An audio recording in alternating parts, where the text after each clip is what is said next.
Both the Jaspers and Cards will have open practices here in the Amway Center on Wednesday. Number 1 Florida is also here. We'll see how many U of L fans come down and make the trip. And one thing that we will not be needing all week here is our new Wave 3 jacket. In Orlando with the Cards, I'm Kent Taylor, Wave 3 Sports. Can you believe it? This UK team that started the season ranked number 1 in the nation and then proceeded to lose 10 games during the regular season is now 1 win away from title number 9. Welcome back to Charlotte, North Carolina, where on Tuesday night, U of L and Georgia will meet in the Belk Bowl. The Cards have been pretty successful against SEC schools in bowl games. It is an age-old debate, males versus females in sports, and our sports director, Kent Taylor, is here with the story of how that battle actually plays out just about every day on the U of L campus. Yeah, talk about behind the scenes. Nobody knows about these guys. They practice every day, but they not only don't ever get in a game, they need a ticket just to watch a game. All right, so now same play. All right, but you can go over that way.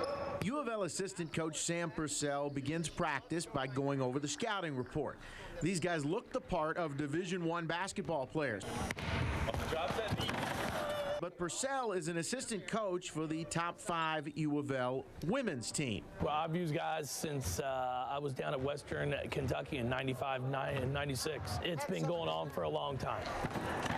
The guys, 9 in all, high school basketball players, give up their afternoons to practice against the girls. But you find out pretty quickly that they're just as smart as you on the basketball floor. They can hold their own. You're really surprised just how athletic they actually are and just how fundamental, and they knock down shots. They're just really good. They're actually quicker and more athletic than I thought, but I guess I should have kind of expected it. They're D1 basketball players. A couple of times guys have been embarrassed, and you can tell it's all over their face when Shoney throws like a no-look pass and they think they can pick it off and we score, or someone shoots a 3 in their face. Even from playing high school men's basketball to playing with the women's, it's definitely a lot faster. I don't think that they're ready for it their first day. They just think that it's going to be easy, but we wake them up. Now, they do get a little gear, a practice jersey, shorts, and maybe some shoes. They watch film with the team and learn the offenses of the opponents. They even get to feel the wrath of Coach Walls every now and again. Coach Blair, you have got to focus on not letting them turn the corner.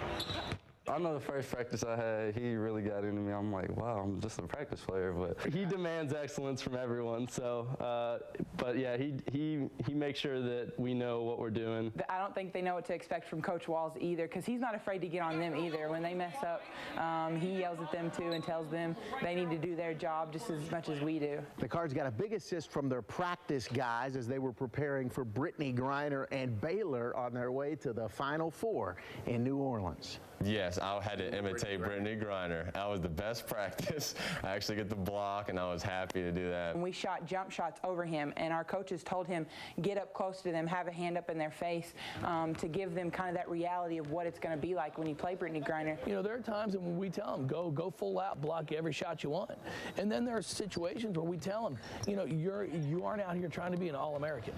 You know, we need you to help us. So if that's to get beat every once in a while to build up some confidence, get beat. Coach Walls has been letting them, loose a little bit more out on the court. They swat us and stuff like that, so they're playing a lot tougher. And I think it's going to help us just because, we have to prepare for anything, especially playing against UConn. The boys are going to be able to compete right next to them. Now, the guys have to clear all the NCAA hurdles to participate, and 6 of the 9 are on an intramural team called the Clowns. They do use some of U of L's plays, and they also use some of the plays they learn from other teams. The Clowns, by the way, lost in the championship game last season, and a few of the guys guaranteed me that they will win a title this spring. His name is now up in the paddock at Churchill Downs. California Chrome, the 2014 Kentucky Derby champion, and 164,906 fans were here to see it. There is the trophy for California Chrome. He was the fastest, he was the favorite, and now he is a Kentucky Derby champion. And I tell you, Kent, what I think is we have a super horse here. Just an amazing performance. We've heard all week he is the real deal. You, me, Mike Hartnett, we all had the winner there. We believed in him. We believed in what Victor Espinosa, the jockey, was talking about for weeks, that this was really a great horse, that one of the greatest he's ever been on. The story was one of the best we've ever heard. Art Sherman, 77 years old. It was well documented that he was here with Swaps in 1955, and now he's the oldest trainer to ever win the Kentucky Derby. Victor Espinosa, now one of just 24 jockeys to win the Kentucky Derby twice, and the owners turned down $6 million, and now they look like geniuses where everybody was calling them fools for doing just that. Everybody pulling in the same direction on this one. Really, for the first time in 10 years since Marty Jones in 2004, everybody in the business and out of the business is pulling for this horse to win the Triple Crown. There were questions about Rick Dutrow and Big Brown in 2008, and there were questions about Doug O'Neill and Al Havenother, who didn't even make it to the race in 2012. But California Chrome has been great since arriving here at Belmont Park. All systems are go for him to run into the history books here tomorrow. The sun was shining on Belmont Park Friday morning. The Kentucky Derby and Preakness champ started his day with a trip to the paddock and then headed to the track for his daily gallop. We always try to do the paddock thing, every new track, because he gets a little worked up. But he was fine, and like, he knows it's go time, so he was like actually extremely strong this morning. Trainer Art Sherman spent his morning making national TV appearances. Co-owner Steve Coburn was at the barn, and he has added it to his entourage since the Preakness. We got a gentleman out here, his name's John. That's our driver. And John, say hi to the folks. John Hafler was the Coburn's driver at the Preakness. He's their guest at the Belmont.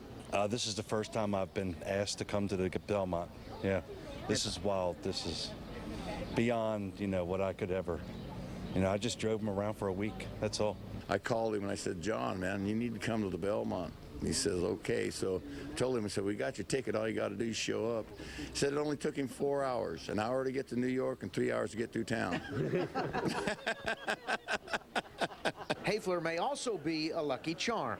Is he going to do it? I mean, are you going to watch a Triple Crown? Yeah, I think he's going to. Yeah, I really do. I do. I got the same suit that I wore for the Preakness, and yeah, this is awesome. Hafler told me that he has been a driver for a Preakness owner for the last 13 years. This is the first time, as he said, that he's ever been invited to the Belmont Stakes. Steve Coburn, the co-owner of California Chrome, a lot of people in Louisville maybe were turned off by some of his comments about Churchill Downs after the Preakness Stakes, but he can't be all that bad a guy. How cool is that, though? He invited his driver from the Preakness to be his guest at the Belmont Stakes on what could be a historic day here at Belmont Park. We are live in Elmont, New York. We're not the only ones here. There are some workers inside making some last-minute preparations here. The programs are out as we get set to maybe see history here on Saturday. I'll have more coming up live from Belmont Park in sports. I don't know what that is. The party continues and will continue here in South Bend, Indiana, as U of L fans celebrate this win. Let's take a look at the highlights and see how it all happened here. And it all started off with the Golden Boy, Paul Horning, a Louisville native, a Notre Dame grad, and Heisman Trophy winner out there for the coin toss. Then the cards on 3rd and 14, Michael Dyer with the 21-yard run all the way to the 42-yard line, and that set up this. Reggie Bonifant, the freshman quarterback from Trinity High School, making just his 4th college start with a 12-yard touchdown run. Notre Dame had led early 3-0, but the Cards up 7-3. 3rd and 16 then. Bonifant, the 52-yard pass to Kai Dela Cruz all the way to the 13-yard line, and that set up this. Reggie, an 8-yard touchdown run, and the Cards are up 14-3. Looked to be in control, up 17-6 at halftime, but Notre Dame came out in the second half and meant business. Took a 20-17 lead. Reggie up top, they answer to Devontae Parker, a 21-yard score. Cards in front, 24-20. Then the first play of the 4th quarter, Brandon Radcliffe, who was the workhorse in the second half, with a 15-yard scoring run to give the Cards a 31-20 lead. Looked like they were in control. Notre Dame facing a 3rd and 13 at the 28. Everett Golson up top. Terrell Floyd tips it, but Will Fuller pulls it in. How about that play? 31-28 after a Golson 2-point conversion. So a three-point game, and it was going to go down to the wire. After a John Wallace missed field goal, Notre Dame with one more chance. They drive down the Cards, get a stop, force a field goal attempt, and you saw it a minute ago. Kyle Brinza misses the 32-yard field goal. Second straight week he's missed some key field goals. You have to feel for him, but Cards fans don't feel for him too much because they win it 31-28. U of L escapes their first ever trip to South Bend, Indiana with a win over Notre Dame.